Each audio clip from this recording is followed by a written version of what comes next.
अच्छा। तो पिछले वीडियो में हमने नेचुरल नंबर्स से लेकर कॉम्प्लेक्स नंबर्स तक बात की थी और हमने कहा था कि कल फिर हम कॉम्प्लेक्स नंबर्स के बारे में पढ़ेंगे। तो शुरू करते हैं।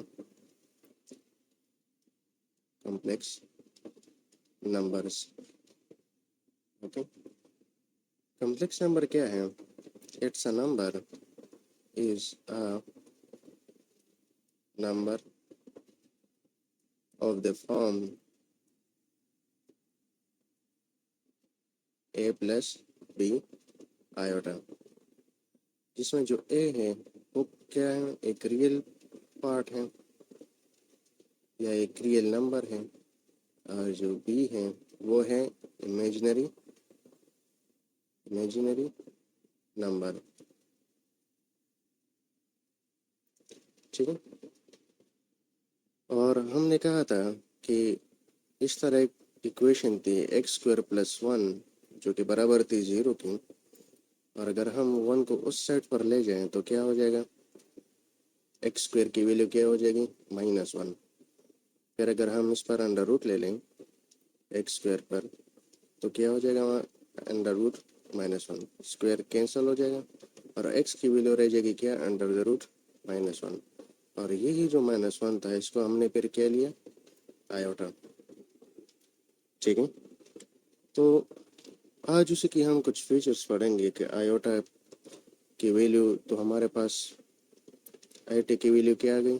अंडर द रूट -1, या आयोटा पावर 1 को हम जस्ट आयोटा भी कह लेते हैं। इसको ज़रा मैं टेक कर लेता हूँ इस तरह। ठीक है। अब आयोटा की वैल्यू अगर अंडर द रूट -1 है, अगर इसी का स्क्वायर ले लें, taking square on both sides, अगर इस पर हम स्क्वायर ले लें तो आयोटा क्या हो जाएगा? Iota squared is equal to under the root -1 और फिर इसका स्क्वायर। तो ये स्क्वायर कैंसिल हो जाएगा और हमारे पास बच जाएगा आयोटा स्क्वायर्ड की वैल्यू क्या आ जाएगी? -1। अब इसको मैं ज़रा अंडरलाइन कर लेता हूँ।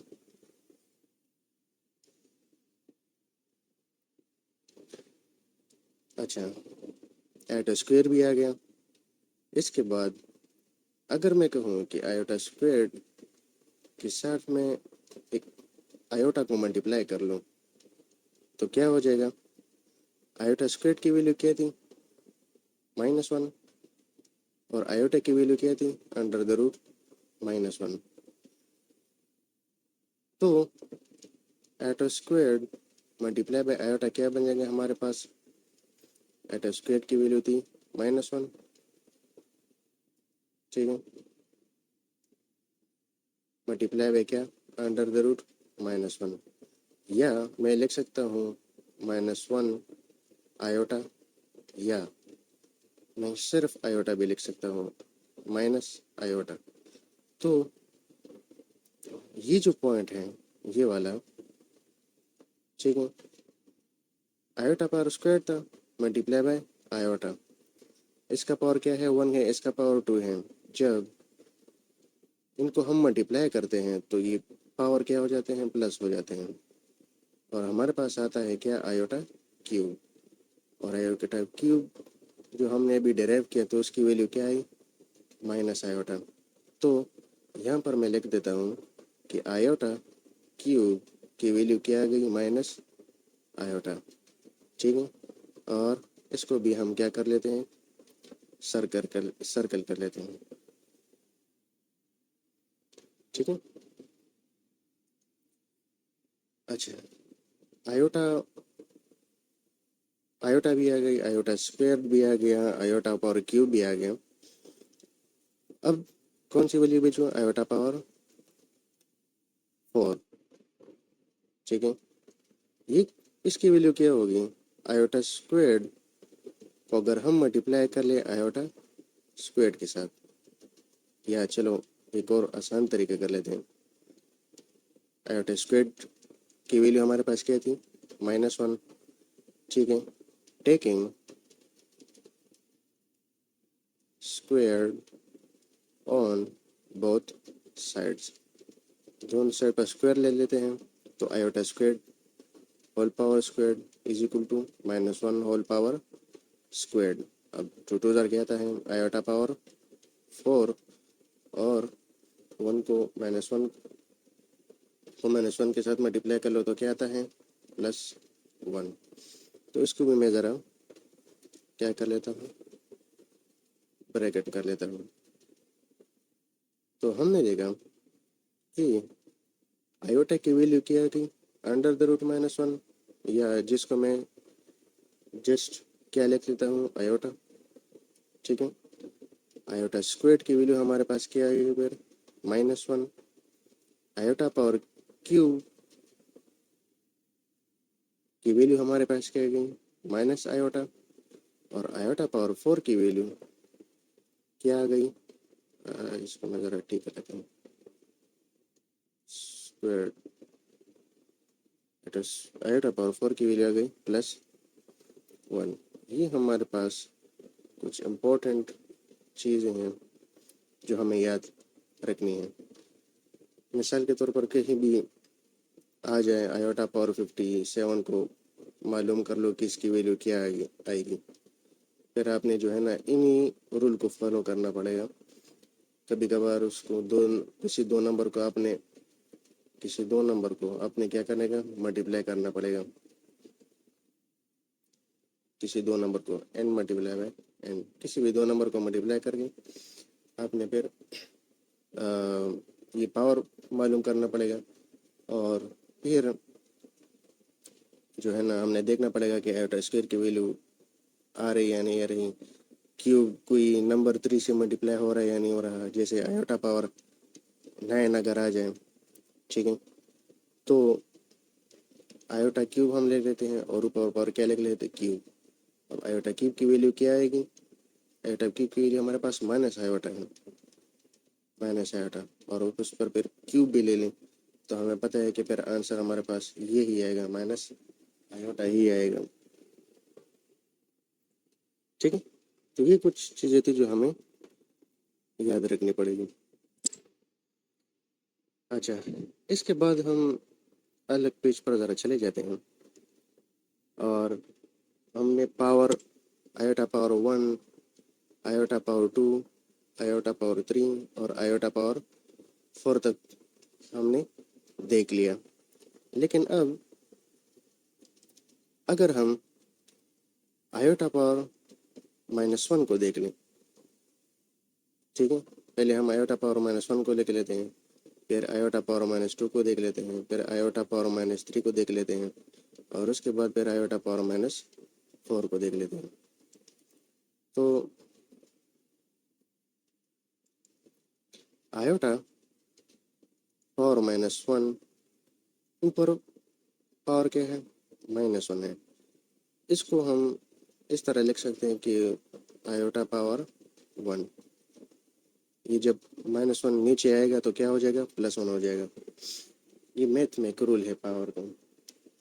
अच्छा, अब हम क्या करेंगे multiply and divide by iota.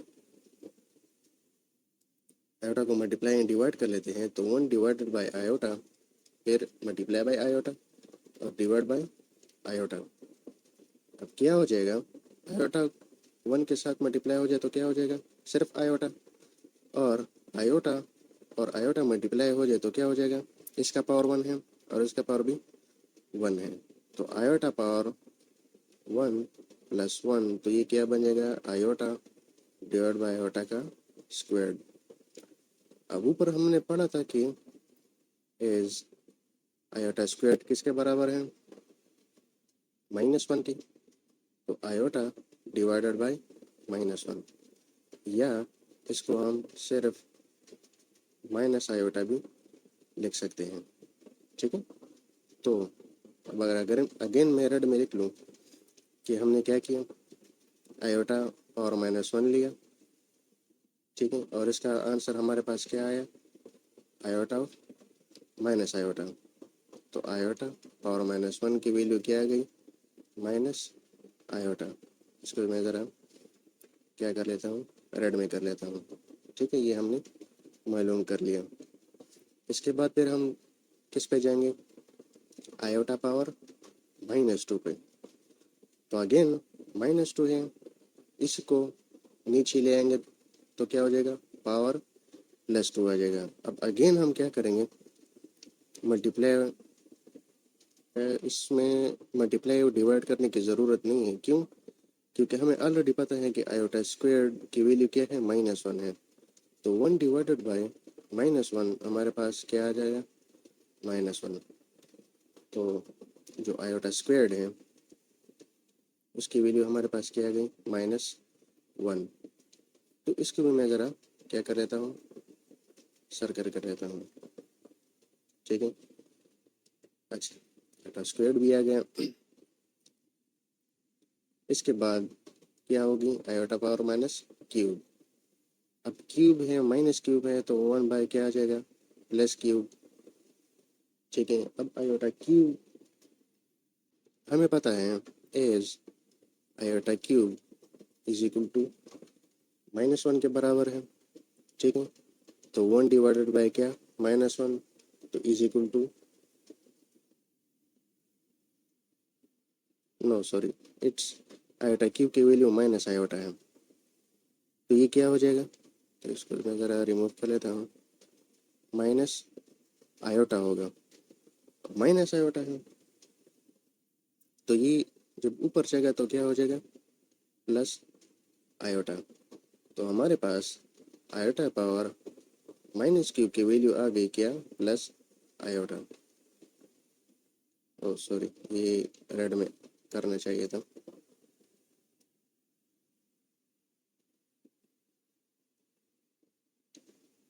ठीक है,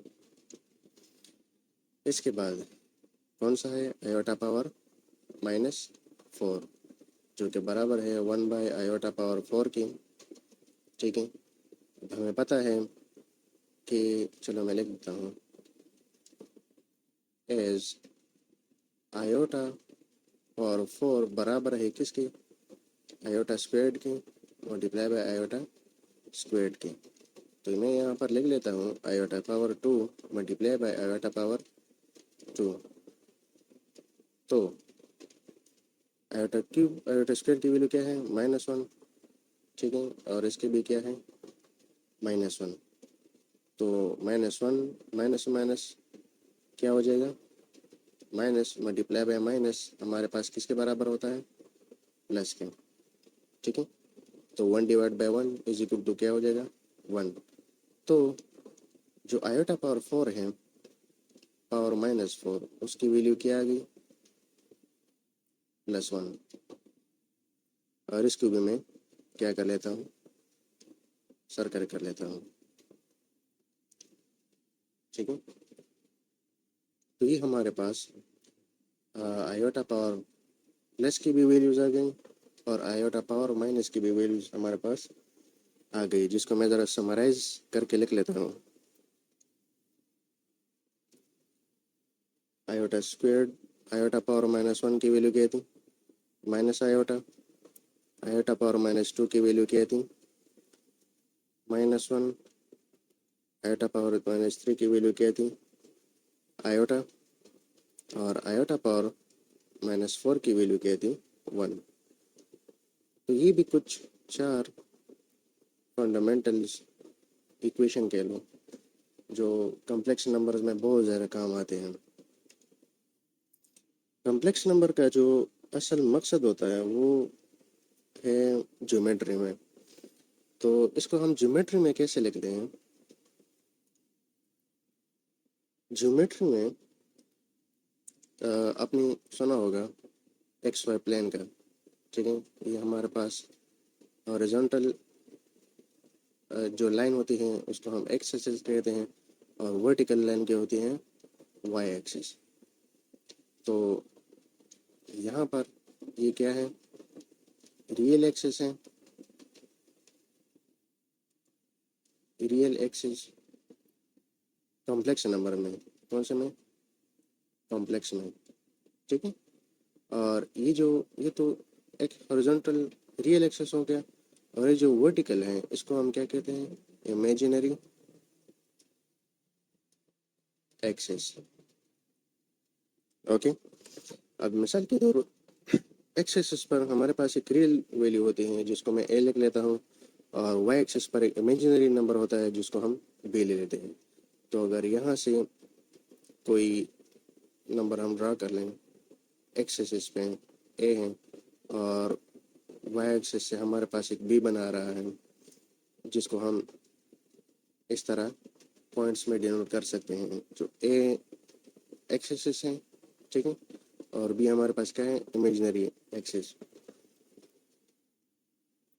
अगर ट्राइग्नोमेट्री में हम देख लें तो एक इक्वेशन है, इसी को हम अगर ये जो ए प्लस बी, ए इंटू बी पेयर पॉइंट्स हैं, इसके बजाय हम ज्योमेट्री में हम इसको इस तरह लिख सकते हैं, E power iota is equal to cos of theta plus iota sine of theta. ये बिल्कुल ऐसे है जैसे मैं कहता हूँ कि z इज इक्वल टू, ये हमारे पास a हो गया और ये प्लस अपनी जगह, और ये हमारे पास b आयोटा हो गया। तो इसकी अलग से डेरिवेशंस मौजूद हैं, लेकिन हम डेरिवेशन पर नहीं देते, जैसे आपको सिर्फ बताने का मकसद था कि भाई ये जियोमेट्रिकल एंटिटी है, कॉम्प्लेक्स नंबर, और ज़्यादातर इसको हम ज्योमेट्री में इस्तेमाल करते हैं। और फिर जो और ये जो कोऑर्डिनेट एक्सिस है, रेक्टेंगुलर कोऑर्डिनेट्स, ऐसे हम फिर जब पोलर में जाते हैं तो फिर ये वाली इक्वेशंस इस्तेमाल होती हैं। ओके, तो अगली वीडियो में हम फिर बात करें इसके जो एक्सरसाइज हैं, मैथ्स बुक की एक्सरसाइज 1.1, वहाँ पर भी हम जाएंगे और उसके क्वेश्चन को हम सॉल्व करेंगे।